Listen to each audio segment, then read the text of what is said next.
يالله الطوف بعمتك يا عظيم الجلالة، يا من الأمر عندك يا من أعلم بحالي،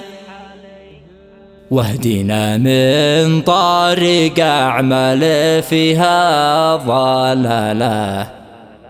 أو من أطماع حب المال وأهل الضلال، أو من أطماع حب المال وأهل الضلال.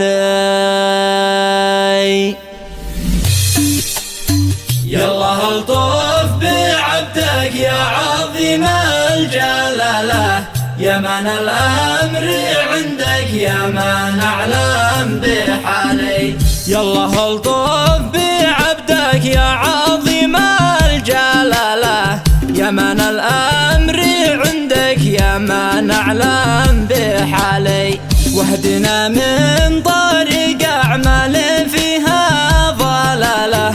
أو من أطماع حب المال وأهل الضلال، أو من أطماع حب المال وأهل الضلال. ثم صلي على من سكن مكة وطيبة، عن نبي الذي قد ظللته الغمام، عن نبي الذي قد ظللته الغمام، بعد ما قد كتبها إبراهيم فيما قاله، قال فيها ابن يحيى بالعبر فيما قالي، في زمان العلوم العيبة والمهنة، من علوم البشر أو من عيوب الزمان، من علوم البشر أو من عيوب الزمان. صارت الناس تنكل الصاحب والزمالة، صار بعض البشر في طبعه حب الريال،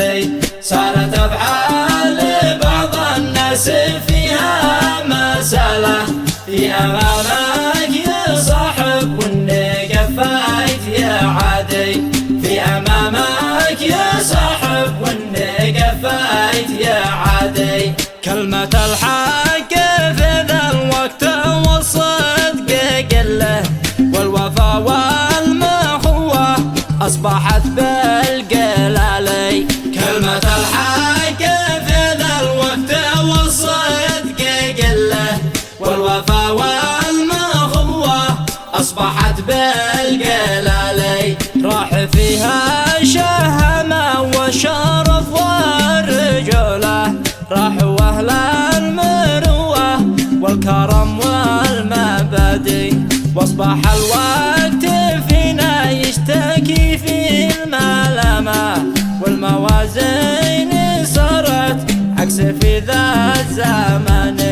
والموازين صارت عكس في ذا الزمان، والنساء صارت في ذا الوقت تحكم زمانه،